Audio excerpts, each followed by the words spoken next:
शांति। ओम शांति शुभेन। ओम शांति। Good morning. निश्चय बुद्धि विजयंती, ये जो नया प्रोग्राम हमने अभी चालू किया है, आप सभी भाई बहनें इसको देख भी रहे होंगे और हमारे बहुत ही वरिष्ठ दीदियां, हमारे बड़े बड़े दिल्ली के और पूरे इंटरनेशनल लेवल पे जो भी हमारे वरिष्ठ भाई बहनें हैं, उनके अनुभव हम सुन भी रहे हैं कि कैसे निश्चय से उन्होंने विजय प्राप्त की। क्योंकि निश्चय एक अलग चीज है और विजय एक अलग चीज है। लेकिन बाबा ने कहा कि जितना हमारा निश्चय अटल है उतना हमारा विजय निश्चित है। तो आज पुनः इस सीरीज में हम और आगे चलते हैं और अब हम आज पहुंचते हैं अफ्रीका में। तो अफ्रीका की हमारी आदरणीय वेदांती दीदी हमारे बीच में जुड़े हैं। दीदी, आपका बहुत बहुत तहे दिल से स्वागत है। थैंक वेदांती यू बहन जी। दीदी को जो ये नाम दिया, वो नाम भी स्वयं बाबा ने दिया और बचपन से ही आप इस ज्ञान में हैं और बहुत आपने ब्रह्मा बाबा की साकार में पालना ली और उस पालना का स्वरूप आज हम आपको देखते हैं कि आप में निश्चय तो अटल है ही है और निश्चय के साथ जो बाबा कहता है रमणीक, वो आपके स्वभाव से, संस्कारों से हमने जाना भी है। और हम जब भी आपकी क्लासेस सुनते हैं तो अंदर एक रमणीकता, बाबा से प्यार और निश्चय अटल होता जाता है। वेदांती दीदी अफ्रीका के बहुत सारे, आई थिंक 50, दीदी ने कहा वहां पे 50, पूरे कॉन्टिनेंट में 50 से भी ज्यादा सेंटर्स आप उसको संभालते हैं और साथ ही साथ अफ्रीका में बहुत सेवाएं करने में दीदी को शुरू शुरू में काफी प्रॉब्लम्स, जैसे कहते हैं बाबा की जब नई सेवाएं शुरू करते हैं तो एक कदम हम अपना उठाते हैं, बाबा के 1000 कदम हमें मिलते हैं। तो वो आपके अनुभव रहे हैं और मैंने जो पर्सनली आपको देखा है दीदी के ज्ञान में, आप 65 से भी ज्यादा, 65 ईयर से भी ज्यादा आपको ज्ञान में हो गए और उसका स्वरूप जो आज हम देख रहे हैं बहुत रमणीक और उसके साथ बाबा पर अटल निश्चय और एक बल, एक भरोसे के आधार पर आप चलते हैं। तो दीदी, आपको बाबा ने नाम दिया वेदांती और बाबा ने आपको साकार में इतनी पालना दी। तो आज हम सभी भाई बहनें जो आपको सुन रहे हैं, आप हमें भी बताएं कि जो फेथ की बात हम करते हैं, तो स्वयं पे फेथ आपको कैसे आया कि मैं बाबा की बनूं और बाबा की सेवा में लगूं? पहले आप हमें इस पे थोड़ा सा बताएं। ओम शांति शुभेन। मुझे ये प्रोजेक्ट बहुत अच्छा लग रहा है और आप लोगों ने मुझे आमंत्रण दिया, उस बात की भी मुझे बहुत खुशी है। और अभी ये निश्चय बुद्धि विजयंती के बारे में आज हमें आप चिट चैट करवाएंगे, उसकी भी खुशी है। तो आप जब फेथ के बारे में कहते हैं तो मेरा ये अनुभव है कि मेरा भगवान के लिए फेथ इजी नहीं हुआ है, क्योंकि मैं बचपन में बहुत छोटी थी, 7 साल की थी, तब से माँ बाप, स्कूल में टीचर, कोई भी साधु संत, जो भी, इतनी छोटी उम्र में भी मुझे क्वेश्चन था कि भगवान कहाँ है, मुझे मिलना है बस। तो क्या है कि मैंने बहुत बहुत मेहनत की, सबको पूछा, सब कहते थे भगवान आपको जवाब देगा, अब मुझे पता नहीं कैसे देगा। तो मैंने फिर जैसे जैसे बड़ी होती गई, भक्ति, योग, तपस्या, प्रार्थना, पूजा, सत्यनारायण की कथा, वो सब जो करना हो सब करने को मैं दिन रात मेहनत करती रही, साथ में पढ़ाई भी करती रही। मैं पढ़ाई में तो सारी लाइफ में नंबर 1 रही हूँ, इसलिए मुझे पढ़ने की बहुत चिंता नहीं थी, भक्ति बहुत करती थी कि भगवान ही मेरा परीक्षा दे देगा बस। तो फेथ मो माउंटेन, ऐसा मैं प्रैक्टिकल में उस ढंग से चलती रहती थी। लेकिन मुझे बहुत मेहनत लगी और 15 साल की उम्र में बहुत मेरे पीछे शादी के लिए पड़े। और तब भी मेरे को हुआ कि मैंने भगवान को पाया नहीं, मैं शादी कैसे कर सकती हूँ, पहले भगवान को पाऊं। फिर बहुत मैं भगवान पर गुस्सा करती थी कि आप क्यों डरते हो मेरे से, मेरे सामने क्यों नहीं आ रहे हो, मुझे बताओ आप कहाँ हो। तो ऐसे करके मैंने अपनी पढ़ाई में, बीए एमए की पढ़ाई में फिलोसॉफी साइकोलॉजी सब्जेक्ट लिया, रिसर्च करने के लिए कि कहाँ है भगवान, किस ढंग से मिलेगा। लेकिन वंडरफुल ये है कि ढूंढते ढूंढते मैं ढूंढता तुझे था जब कुंज और वन में, तू खोजता मुझे था तब दीन के वतन में। वो आ गया मेरे घर आंगन में, ब्रह्मा कुमारी बहनें हमारे घर आंगन में आ गई और हमको आमंत्रण दिया। हम सेंटर पे गए, हमने ज्ञान सुना और बस मुझे इतना निश्चय हो गया कि ये अच्छा है, परंतु थोड़ा माउंट आबू जाके फाउंडर को मिलूं। 2 मास के बाद दादी जान की पुणे से आए, वो मुझे आबू ले गए और ब्रह्मा बाबा से मिली। तो मैं एक बुक में 100 प्रश्न लेकर गई थी, क्योंकि फिलोसोफर थी ना। परंतु जब बाबा के सामने बैठी तो दादी जानकी ने कहा कि ये भगवान को ढूंढती है।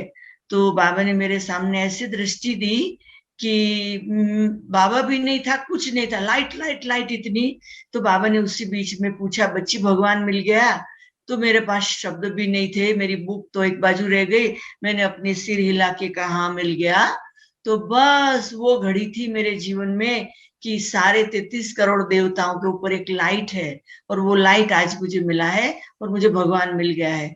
बस वो मेरी बचपन की जो मैं फेथ से करती करती करती आखिर में मेरे फेथ का रिजल्ट आया, मेरे को मिल गई लाइट, अनुभव हो गया। और मैंने नक्की कर दिया, चाहे माँ बाप भाई बहने परिवार कोई भी मुझे ब्रह्मा कुमारी चाहे बनने देवे या न देवे, मैं बनूंगी बनूंगी बनूंगी। लेकिन वो तो अंदर में सोच था। लेकिन एक बात, मुझे ब्रह्मा कुमारी ड्रेस अच्छा नहीं लगता था, मैं किसी को बताया नहीं था। 2 मास हो गए ज्ञान में तो भी। परंतु बाबा ने, खाली मैं 2 दिन आबू में रही, उसमें बाबा ने फटाफट 2 पैर सारे मेरे सेट बनवा के दे दिया। तो मैंने सोचा बैग में डाल के चली जाऊंगी। बाबा ने कहा बच्ची ये कपड़े पहन के आओ, बाबा देखना चाहते, यही कपड़े पहन के अहमदाबाद जाना है। तो आप देख लीजिए, बाबा ने मुझे ब्रह्मा कुमारी बनाया। मधुबन गई, उसके दूसरे दिन क्लास के बीच में वेदांती नाम दे दिया, रिंग पहना दी, शॉल पहना दी। बस आप सोच लीजिए कि ये मेरे 100% फेथ की वो घड़ी थी 20 साल की उम्र में, और 6 मास में मैं सरेंडर हो गई। बहुत अच्छा दीदी, आपने बहुत ही, जैसे बाबा ने आपको एकदम आपने संकल्प किया और बाबा ने वो संकल्प आपका पूरा किया, और वो फेथ जो आपने अपने पे रखा कि मुझे शादी नहीं करनी जब तक मुझे भगवान ना मिल जाए।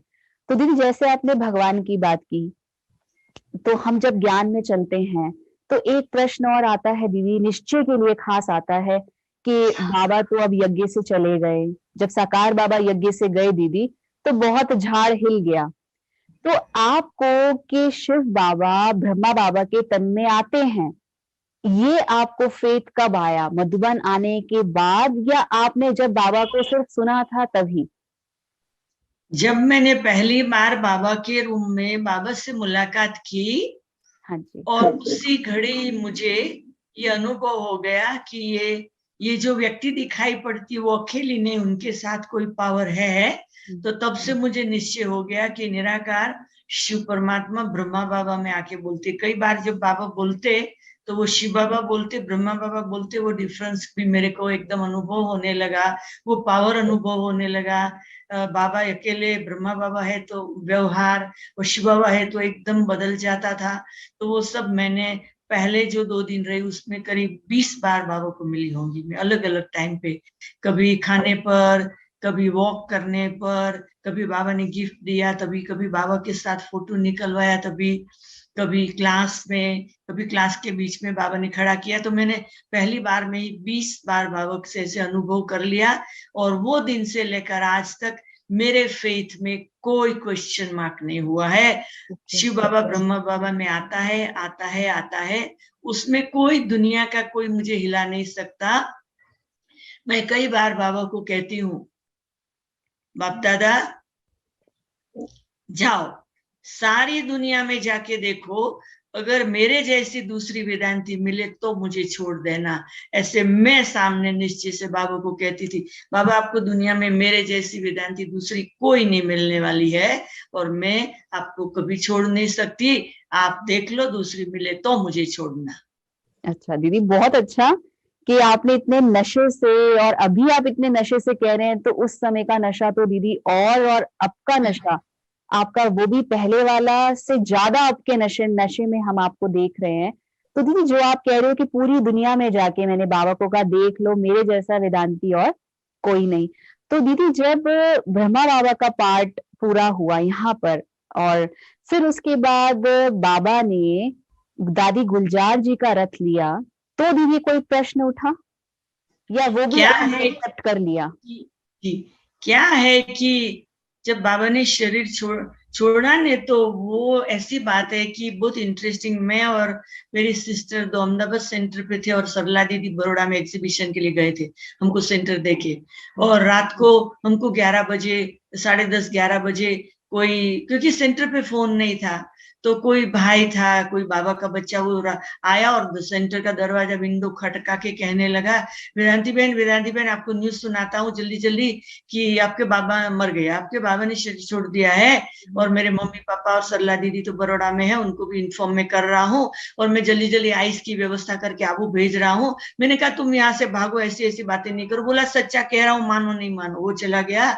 तब से लेकर हम दोनों बहनें, अभी फोन नहीं है, कुछ नहीं, किसको क्या बोले। सरला दीदी और वो लोग आ गए सुबह को 3 बजे बड़ौदा से। वो जल्दी जल्दी तैयार होके गए और बोला क्लास में जो भी आए सबको आप बोलो कि बस योग करना है और कुछ नहीं करना है, मुरली बुरली कुछ नहीं पढ़ना है, योग करना है। तो बस हम लोग बैठे रहे। हम दोनों के सारी रात निश्चय की वो परीक्षा आ गई कि ब्रह्मा बाबा ने कहा था हम साथ में लेकर जाएंगे, और ये क्या चले गए तो भी हमारा क्या होगा, ये एक था। परंतु हम दोनों इतने निश्चय विभूति होके बैठे थे। अहमदाबाद तो आबू के बाजू में है, अभी 1-2 दिन में जब तक फ्यूनरल में बहुत लोग जाएंगे, वो सब यहाँ से पास होंगे, तो हम ही आधार मूर्त है।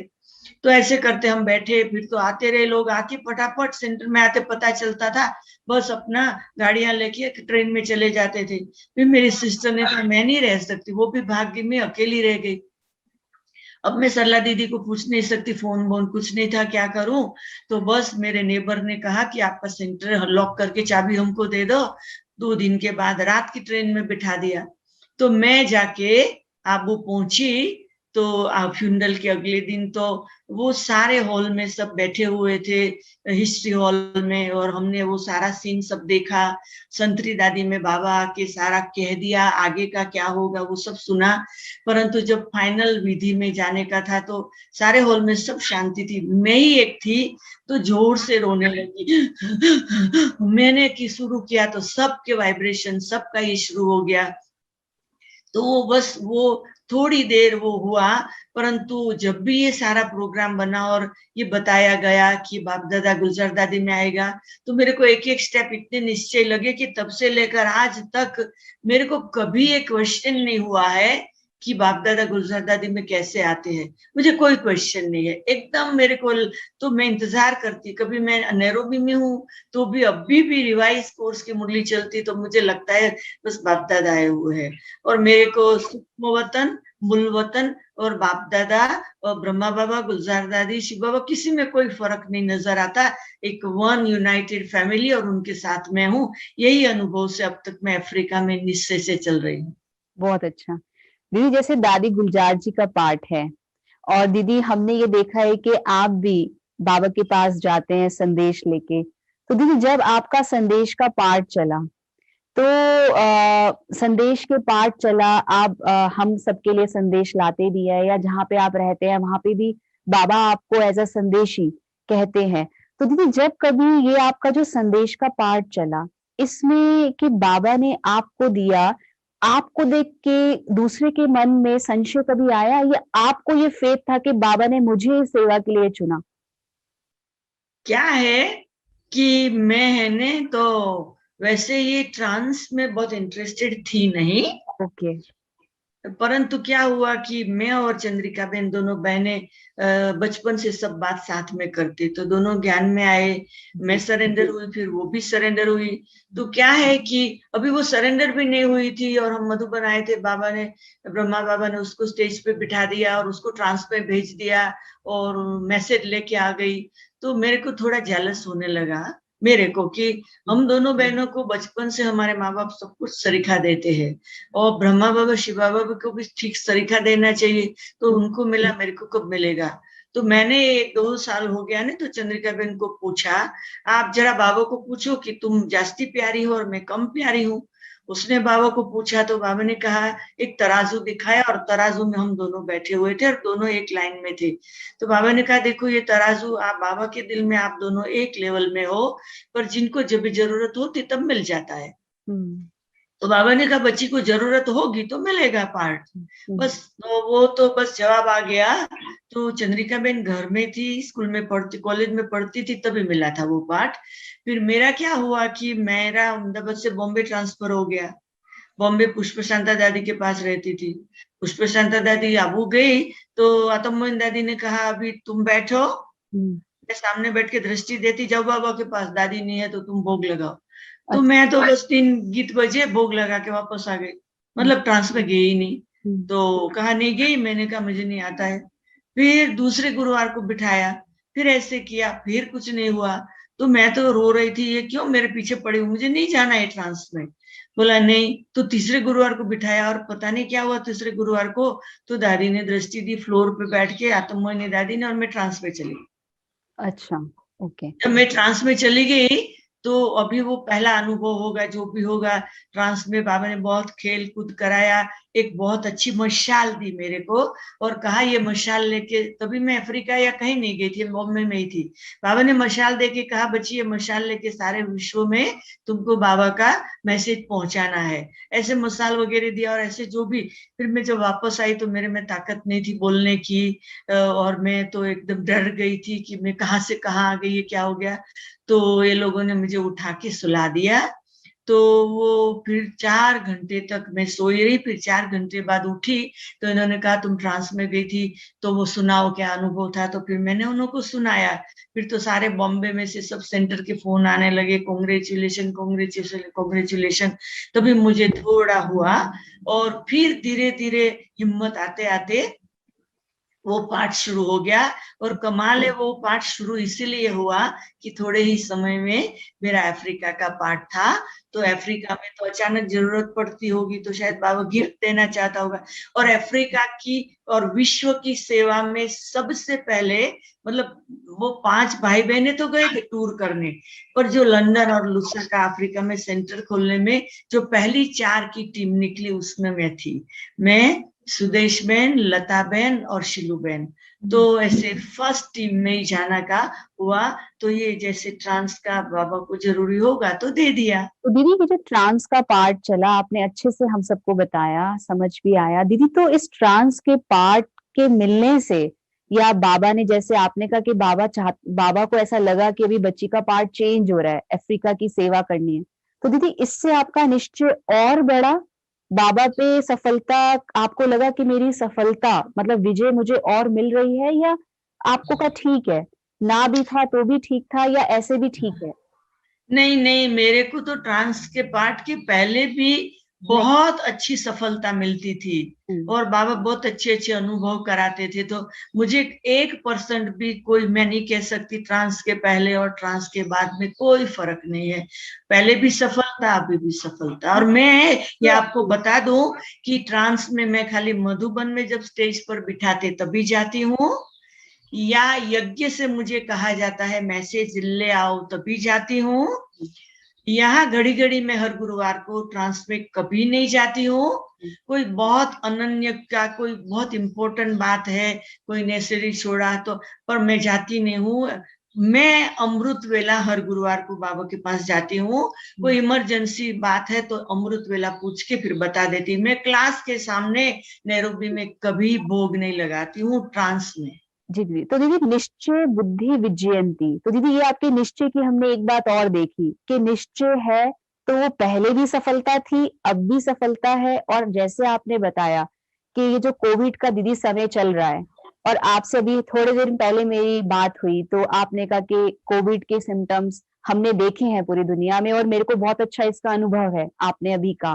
तो दीदी जैसे जैसे हम जब निश्चय हमारा बढ़ता है और हम निश्चय बुद्धि बनते हैं, विजय हमको मिलती है, तो दीदी कुछ ऐसी धारणाएं होती हैं जिसके कारण बाबा की भी मदद हमें मिलती है। तो दीदी निश्चय बुद्धि होने में, सफलता प्राप्त होने में, विजयी होने में आपका अपना स्वयं का क्या पुरुषार्थ रहा? क्या आपकी धारणा रही जो आपका निश्चय अटल और बना रहा, और अभी तक भी 100 से भी ज्यादा परसेंट आप कहते हैं कि मुझे निश्चय है कि बाबा है, शिव बाबा मेरा साथी है? ये इस बात का मैं एकदम रिसेंट अनुभव सुनाती हूँ कि लास्ट ईयर मार्च में केनिया में कोरोना का एटमॉस्फेयर शुरू हो गया, पेशेंट शुरू हो गए, तो गवर्नमेंट ने धीरे धीरे सब कायदे कानून निकाले, लॉकडाउन का ही जो भी वो हम सब फॉलो करते जाते थे। लेकिन हमने लोगों ने तो 16 मार्च महीने से ही हम लोगों ने, हम घर में 10 लोग थे, तो अलग अलग प्रकार की भट्टियां को प्लान बनाते बनाते 122 दिन तक कंटिन्यूस भट्टियां की, वो सब कुछ किया। उसके बाद अगस्त में हम लोगों ने हमारे सेंटर को गॉडली पावर बैंक बना दिया, जिसमें सारे वर्ल्ड के 1000 रिप्रेजेंटेटिव हमारे साथ योग में जुड़े हुए हैं। योगा की बैंक बना दी, और यहाँ के कंट्री के भी कई लोग विजिट करने आए। जब भी ओपन होता था तो बीच बीच में बड़े जोर से अच्छी तरह फंक्शन किया, सब कुछ किया, वो बहुत अच्छा चल रहा था। और हमें इतना निश्चय कि 1 साल हो गया, मार्च महीने में इतना निश्चय कि 1 साल हो गया, हम घर में सब सेफ है, हमारे पास घर में 16 सर्वेंट है, सब सेफ है।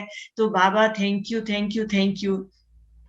ऐसे करते करते मैं फिर इंडिया आई, क्योंकि इंडिया में हमारे दादी जानकी का प्रोग्राम था, गुलजार दादी का भी सब कुछ था, तो मैं आई। और मैं यहाँ से गई तो नेगेटिव, फिर वहां से आई तो नेगेटिव, सब कुछ करके यहाँ आई। तो 2 3 4 हमारी इंटरनेशनल एनसीसी से रिट्रीट का सारा प्रोग्राम किया। फिर मुझे विचारा 1 साल हो गया, घर में सब घूम रहे हैं, चलो चेक कराते हैं। तो हमने 27 लोगों का चेक कराया। वो 27 लोगों का चेक कराया तो हमारे सारे सर्वेंट का नेगेटिव आया, तो हम निश्चिंत हो गए, बाबा thank you thank you thank you. वो लोग गोल घूम रहे हैं पर नेगेटिव है। फिर हमारे घर में हम लोग थे, उसमें से हम 8 लोगों का एक एक करके पॉजिटिव धीरे धीरे आता गया, क्योंकि सबका साथ मतलब, तो क्या है कि सबका ऐसे करते करते हम 8 लोग क्वारंटाइन में, और खाली 2 लोग बाहर घूम रहे हैं, 2-3 लोग घूम रहे हैं जिनका नेगेटिव है। तो अभी एक मैं रूम में, फिर दूसरा, फिर तीसरा, चौथा, एक एक। तो मैं बाबा से झगड़ा करने लगी कि 1 साल बचा है, अभी आप क्या चाहते हैं, एक एक को रूम में क्यों डाल रहे हो? और 2 ही लोग ये खाना पका के रूम में ब्रेकफास्ट लंच डिनर देते, टू मच। और मैं मेरी लाइफ में कभी एक रात भी अकेली नहीं रही हूँ, कभी भी। मेरे को दूसरा आजू बाजू मेरे लोगों के बीच में अच्छा लगता। फर्स्ट टाइम मैं रूम में अकेली हूँ। मैंने जिंदगी में कभी दरवाजा मेरा बंद नहीं किया, अभी दरवाजा बंद करना है, अंदर बैठे रहना है। तो बाबा से मैंने झगड़ा करती थी कि क्या बाबा ये क्या बात आ गई है?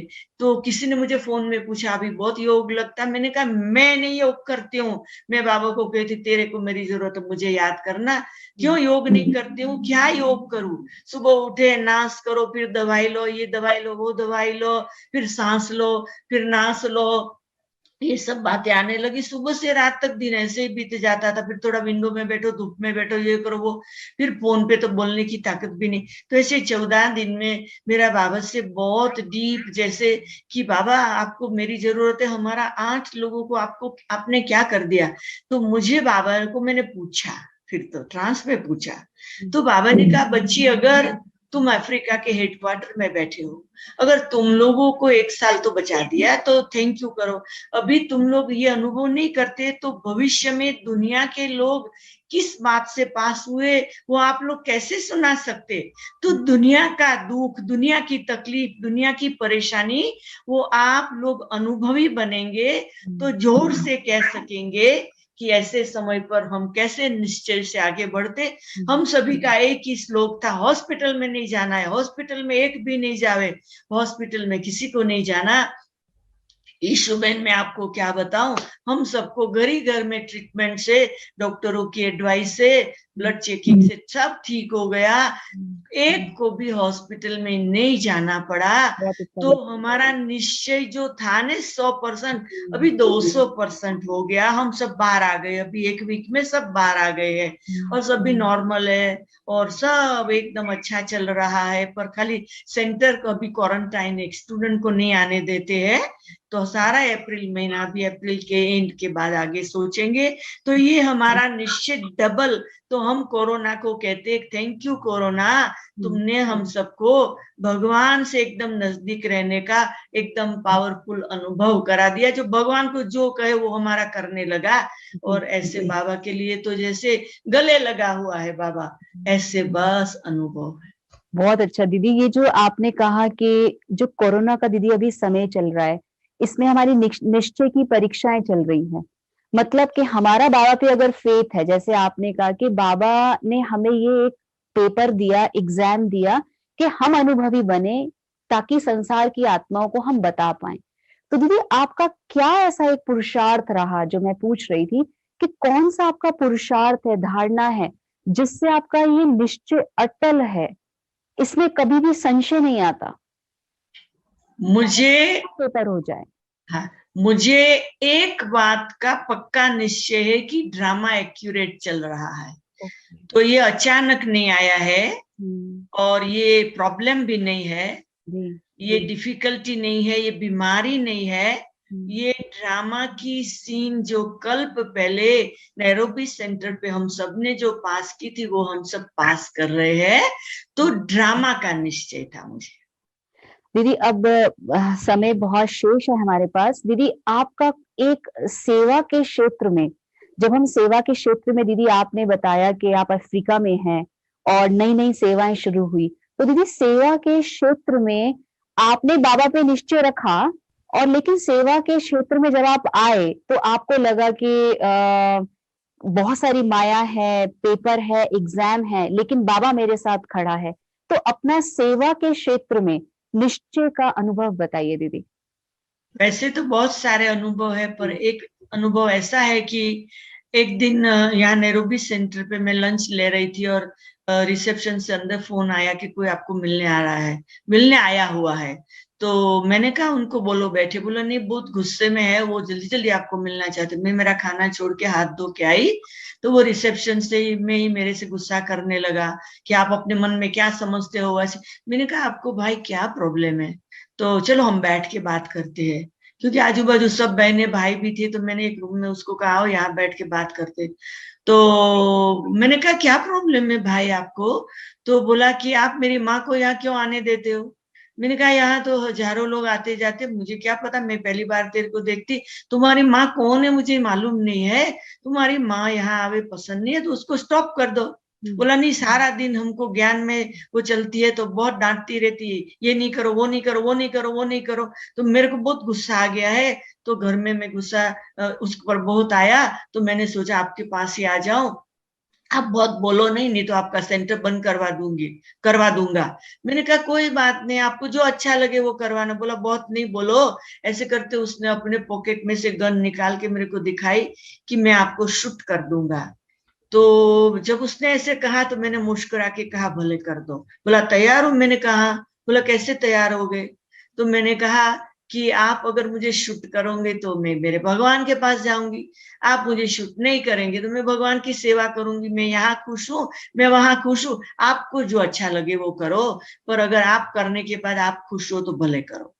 तो जब मैंने ऐसे बोला शांति से और प्यार से और मुस्कुरा के, तो उसने मेरा चेहरा देखा, वो पावर होगा बाबा का। तो उसकी गन उसने अपने बाजू में रख दी और फिर अपना सिर को ऐसा पकड़ के बैठ गया कुछ घड़ियां। और फिर कहता है कि सॉरी, मैं घर में इतना गुस्से में था, मेरी माँ के ऊपर गुस्सा नहीं कर सका, चांस नहीं था, तो मैं यहाँ आ गया, आपका गुस्सा कर दिया। मैंने कहा कोई बात नहीं, वो भी आपकी माँ है, मैं भी आपकी माँ हूँ, कोई चिंता नहीं करो, पर अभी यहाँ से जब जाओ तो गुस्से में नहीं जाओ, आपका काम बाहर बिगड़ेगा। शांति से कुछ पानी पियो, चाय पियो, कुछ खा के जाओ। ऐसे करके मैंने मंगवाया और मैंने कहा ये लेके जाओ। तो फिर रुहरियान जो भी थोड़ी थोड़ी हुई, तो फिर उसको उसने कहा जब जा रहा था कि ये मेरा नंबर है, मैं पुलिस डिपार्टमेंट में काम करता हूँ, भविष्य में आपको जब भी कोई प्रॉब्लम होने तो आप मुझे फोन करना, मैं आपकी मदद में आऊंगा। तो आप सोच लीजिए कि उसको बाबा ने शांति का, प्यार का और भगवान की शक्ति का अनुभव करा दिया होगा। तो इस प्रकार का ये एक मेरा अनुभव रहा कि आया था ऐसे गुस्से में और गया शांति से और कॉन्टेक्ट सोल बन गया। बहुत अच्छा दीदी, बहुत अच्छा लगा। आपने अपने अनुभव से हमें बताया कि निश्चय कैसे आपने रखा और कैसे निश्चय रखने के बाद आपको हर कार्य में सफलता मिलती चली गई। तो दीदी, हमारे भाई बहने इस प्रोग्राम को सुन रहे हैं, आप हमको, सभी भाई बहनों के लिए आप क्या कहना चाहेंगे कि निश्चय रखेंगे तो सफलता है, या निश्चय रखते चलें, सफलता हमारे साथ है? क्या है, जो भी सुनने वाले भाई बहने हैं उनको इसी घड़ी में कहती हूँ, इसी घड़ी अपने आप से प्रॉमिस ले लो कि हमने भगवान को जीवन दिया है, ये विश्व परिवर्तन भगवान कर रहा है और ये ड्रामा एक्यूरेट चल रहा है और हम तो एक छोटी सी आत्मा है और वो हमारा पिता हमको अभी ये दुनिया का नाटक पूरा हो रहा है तो वापस लेने आया है। तो हमें उस बाप में इतना निश्चय होना चाहिए, भले आत्मा नहीं दिखाई पड़ती, बाप नहीं दिखाई पड़ता, ड्रामा नहीं दिखाई पड़ता, परंतु हमें इतना निश्चय होना चाहिए, इसी घड़ी से निश्चय कर लो कि कुछ भी हो जाए हमारा निश्चय कभी हिलेगा नहीं, क्योंकि भले परीक्षाएं आएगी, 1 बार 2 बार 3 बार फेलियर लगेगी, पर निश्चय बुद्धि विजयंती ये मेरा 100% अनुभव है। आप लोग प्लीज अभी से संकल्प कर लो, कितने भी आंधी तूफान के बाद, क्योंकि अभी टाइम नहीं है सुनने का सुनाने का, पर मेरे पास और भी बातें हैं कि बाबा ने, ब्रह्मा बाबा ने मेरा, शिव बाबा ने मेरा 2 मास टेस्ट पेपर लिया था। जिस समय मैं सेंटर पे थी मेरे पास कोई खाने पीने का नहीं था, रोटी तेल मिर्ची और लगा के खाती थी, खाली 2 रोटी सुबह से, घर में कुछ नहीं था, भंडारे में पैसा नहीं था, मैं किसी को कहना नहीं चाहती थी, नहीं तो मेरे माँ बाप घर ले जाए। बाबा ने मुझे कहा था, बच्ची तुम सरेंडर हो जाओ, शाहूकारों की सेवा करेगी, और 2 मास कोई नहीं आया, गरीब आते थे तो। और उसके बाद 2 मास के बाद एक शाहूकार आया, तब से लेकर 65 ईयर में शाहूकार शाहूकार शाहूकार ही मेरे पास आते हैं। मेरी टेस्ट पेपर उसमें फुल पास हो गई। बहुत अच्छा दीदी, थैंक यू, आपने अपने अनुभव हमें बताए और हमने देखा दीदी, तभी आप इतनी सेवाएं अफ्रीका में रहकर भी आप बाबा की इतनी सेवाएं कर पा रहे हैं। और जैसे आपने साहूकारों के बारे में बताया, तो बहुत सेवाएं दीदी आपकी हुई हैं, हमने प्रत्यक्ष रूप में भी आपको देखा है। जब आप इंडिया आते हैं तो यहाँ पर भी आप सेवा और सेवा और सेवा में ही अपने आप को व्यस्त रखते हैं। थैंक यू दीदी, आपने समय दिया और हम सभी भाई बहनों को भी मैसेज दिया कि अपने निश्चय को बढ़ाते चले, निश्चय बुद्धि विजयंती। ओम शांति। ओम शांति, ओम शांति, ओम शांति। Thank you.